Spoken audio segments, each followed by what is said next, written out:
Программа «Пациент» в эфире. Здравствуйте. На прошлой неделе министр здравоохранения Эдуард Будпа проинспектировал медицинские учреждения Гагарского и Гудаутского районов в преддверии летнего курортного сезона 2024. В ходе поездки министр встретился с главврачом Пицунской городской больницы.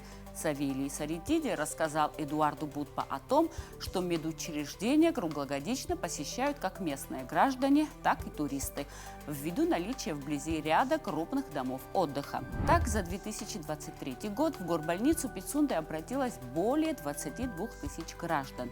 Около 40% из них туристы. Министр обещал оказать помощь в приобретении медикаментов и укомплектовать больницу кадрами. Мы побывали в Пицунде и узнали, в каком режиме работает больница. Сложно сказать, когда было построено здание Пицунской городской больницы. По некоторым данным, здесь жили монахи, и постройка являлась частью храма. Обнаруженная во время ремонтных работ надпись на лестнице свидетельствует о том, что оно было построено 100 с лишним лет назад. Как рассказывает главный врач Савелий Саритиди, в советское время больница работала на полную мощь. Здесь функционировало хирургическое и родильное отделение, и всех пациентов лечили на месте. Больница была рассчитана на 25 койко-мест. Сегодня медучреждение больше напоминает поликлинику и действует как дневной стационар. Практически всех тяжело больных отправляют в Гагарскую больницу. Большая нагрузка ложится на отделение скорой помощи, у которой в наличии 3 кареты неотложной помощи. Сейчас там, допустим, до вызовов, не знаю, там 6, 7, 10, так зимой не очень-то много людей. А вот летом, да, очень много. У нас машин 3. Одна из них новая, нам министерство там, с помощью спонсоров, понятно, не они. Одна там, наверное, видели, стоит. Это новая машина. Новая, сколько, уже 2 года. Да, 2 года ездит.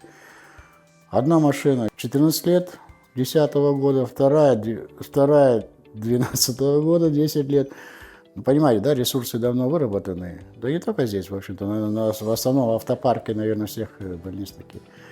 Вот к сезону мы их пытаемся из них сделать что-то приемлемое. Сделали, да, они все на ходу, мы их подготовили, понятно, вложили определенные средства, но проработаем. Помимо всего прочего, не только вот этот Пицунда, у нас есть ближайшие районы, которые тоже мы обслуживаем. Даже брать, например, Агараки, это Гудаутский район, не наш район. Но территориально его расположение, оно ближе к Пицунде, понимаете? То есть, если вызывают, мы отправляем машину к ним. Хотя, скажем, да, потому что с Гудауты машина пока приедет, то есть нам ближе сам через рыбзавод как-то доехать туда. То есть мы этот район тоже обслуживаем. И ряд районов, которые, в общем-то, приходится обслуживать.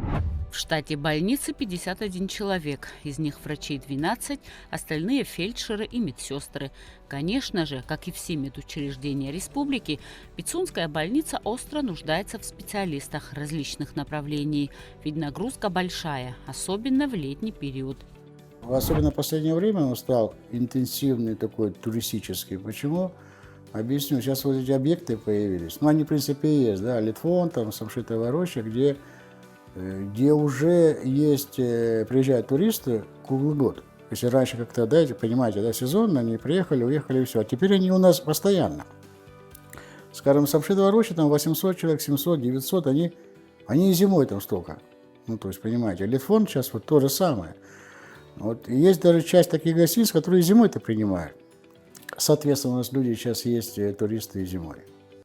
Раньше как-то, скажем, буквально лет 10 назад, допустим, этого не было. То есть у нас сезон закончился, тишина, спокойствие и все. Теперь вот это, учитывая, что эти объекты, они, в общем-то, и в Гаграх есть. Там Амра-парк, допустим, там эти вот некоторые объекты, там Челюскинцы, там тоже зимой люди. То есть у нас туристы постоянно ходят. Понятно, что летом, помимо таких организованных туристов, еще же и так идут по частным секторам. И поэтому эти машины, которые вы сейчас видите, что стоят, они, в общем-то, и не стоят. То есть они ездят. Работать, понятно, что сложновато. Часто у них по 2 машины ездят, то есть по 2 бригады. То есть одной бригадой работать, понимаете, это крайне сложно. Хотя долгое время работали одной бригадой. В принципе, у меня то же самое. Сейчас-то ладно, одной бригадой справиться можно. Понимаете, что потока такого нет. А вот летом, конечно, одной машиной работать это крайне сложно, но учитывая, что в парк всего 3 машины, ты их 2 не пустишь на трассу.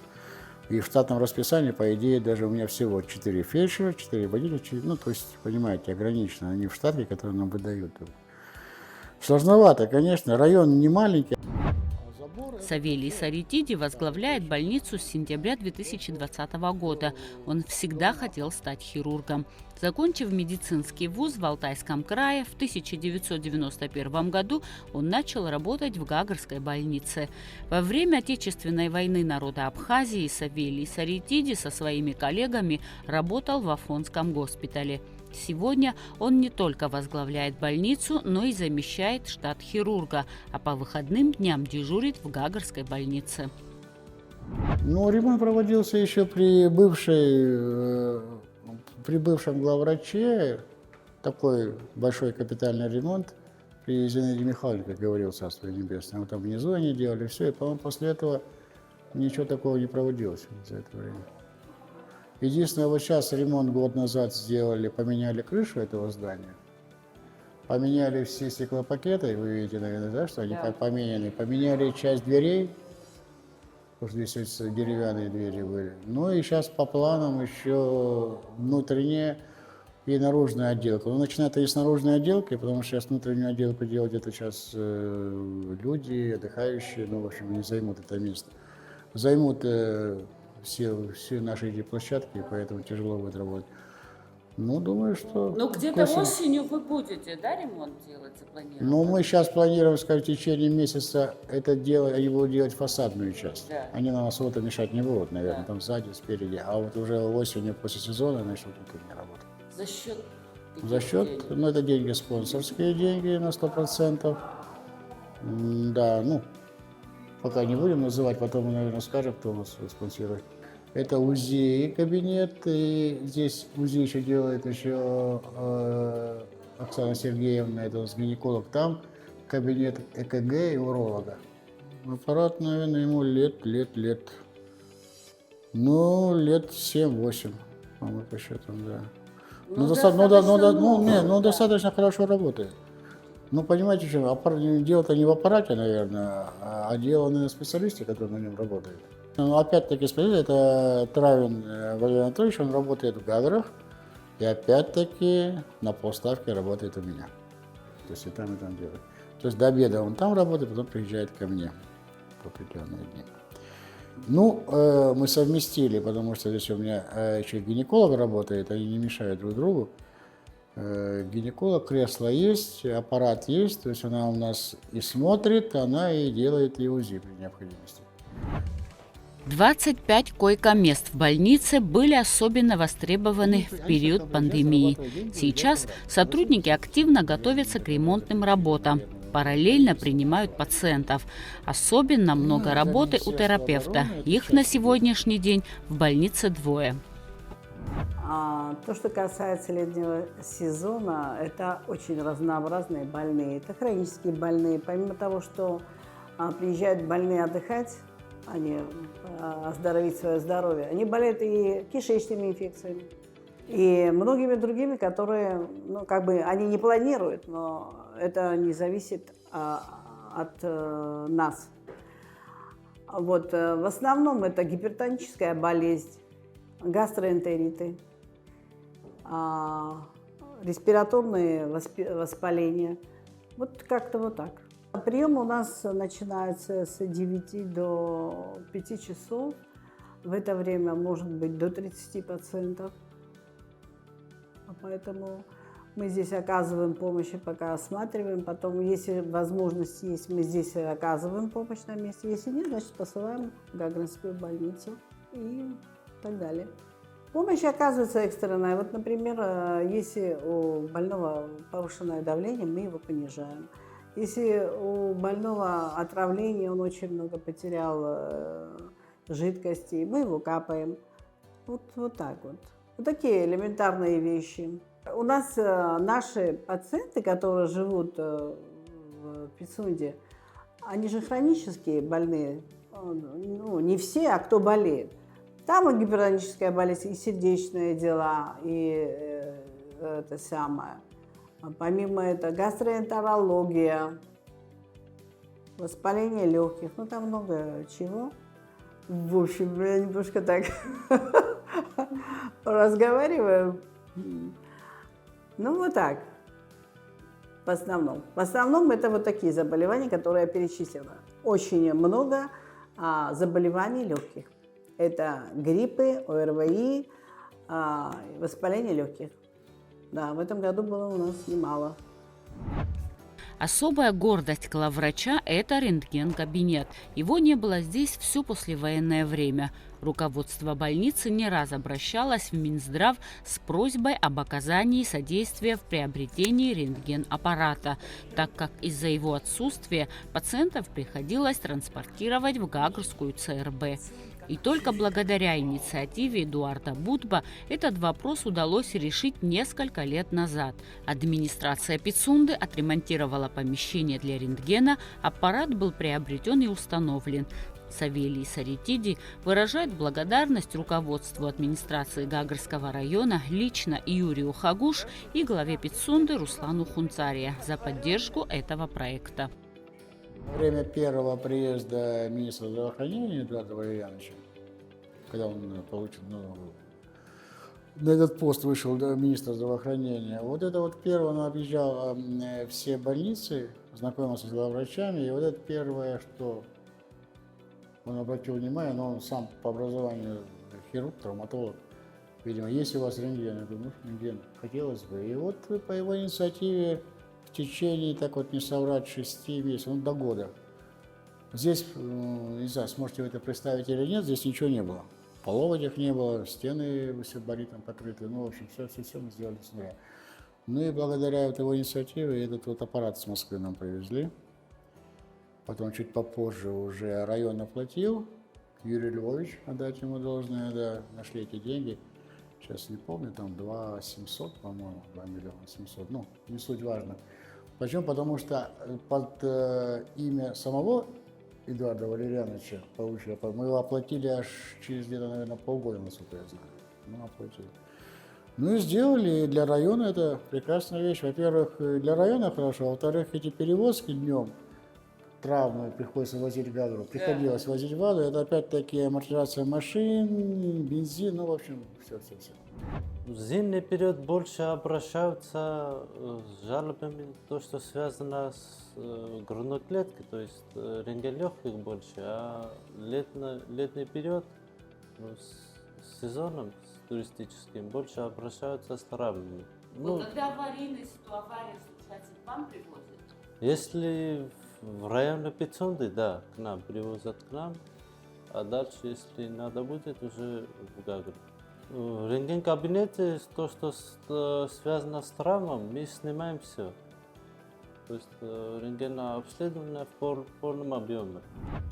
Пока наша съемочная группа беседовала с главврачом, в больницу поступила пациентка с небольшой травмой головы. Маленькая Ирада отдыхает с родителями в Пицунде. Во время игры она ударилась головой и была доставлена в медучреждение. Хирург Саритиди наложил несколько швов. Ныряла в бассейне, и там был укол, и я в него ударилась. Болит? Не очень. Терпимо? Да. Тебя папа, говорят, врач, да? Как зовут тебя? И рада. Рада. Фамилия? Дибирова. Ты из Питера. Да. Хазия нравится тебе? Да. Что нравится? Мне море. Долгое время в больнице не было педиатра. Год назад удалось договориться с врачом из города Гал, который приезжает в определенные дни. А детей в районе немало. На учете порядка 900 детишек. В этом архиве хранятся все данные с самого рождения ребенка и до 15 лет. Получаем с роддома обменную карту. Поступает ребенок к нам с 1 месяца до 15 лет. Дети находятся у нас на учете. Это Пицунда? Это Пицунда, Пицундский район, да, не только Пицунда. Ну, Бзык тоже относится к Гагрскому району, да, и тоже ходят дети к нам. Ну, вакцинация, смотрите как, могу сказать, неплохо идет вакцинация. Ну, вот после ковида, вы все знаете, во время пандемии было сложно, естественно, мы тогда и не делали. А так есть много, естественно, как и везде, много отказников, есть медотводы от прививок. В общем, неплохо, можно сказать, делают прививки.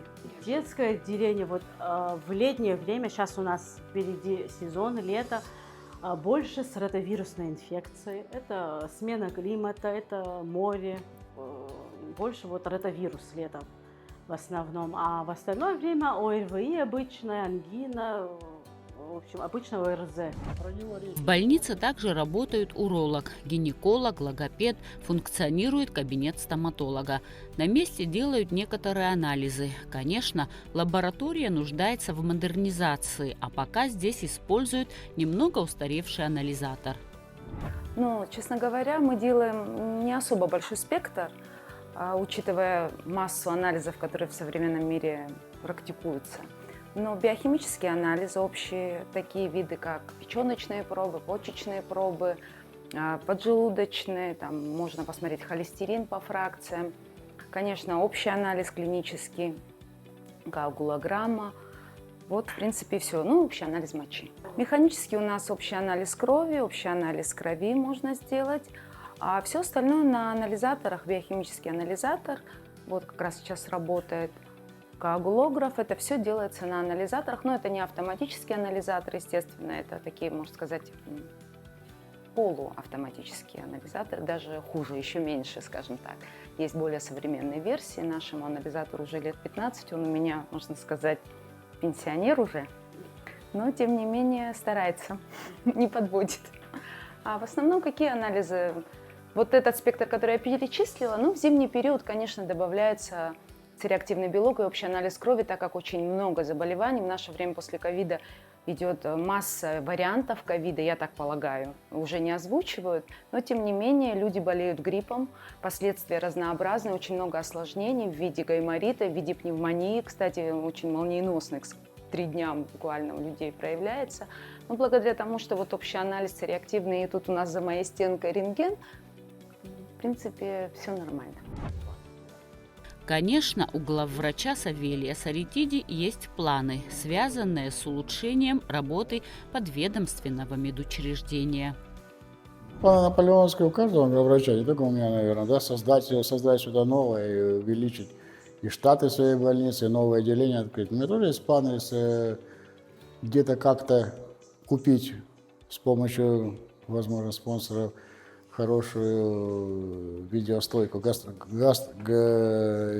видеогастроскоп с возможностью проводить гастроскопию с малоинвазивными операциями, колоноскопию, возможно, бронхоскопию. Поэтому даже с учетом моих этих, вот, как видите, наполеоновских планов, сейчас на этапе перестройки, которая утверждена уже нашими спонсорами, вот на той территории, чуть дальше мы создаем кабинет, ординаторскую, даже небольшую палату интенсивной терапии. Возможно, если не я, то может другой создастся.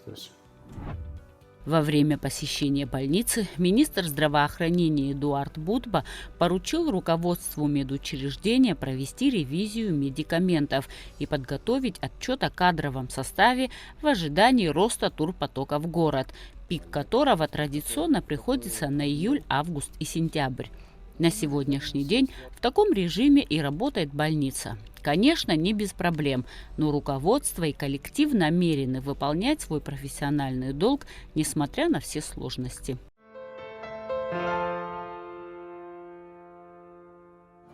Как мы убедились, Пицунская городская больница по мере своих возможностей готова к курортному сезону. Рентгеновский кабинет работает, машины скорой помощи исправны, в экстренных случаях налажена маршрутизация с Гагарской ЦРБ. Но главное, есть перспективы оснащения медоборудованием и кадрами. На этом я прощаюсь с вами, будьте здоровы и до новых встреч!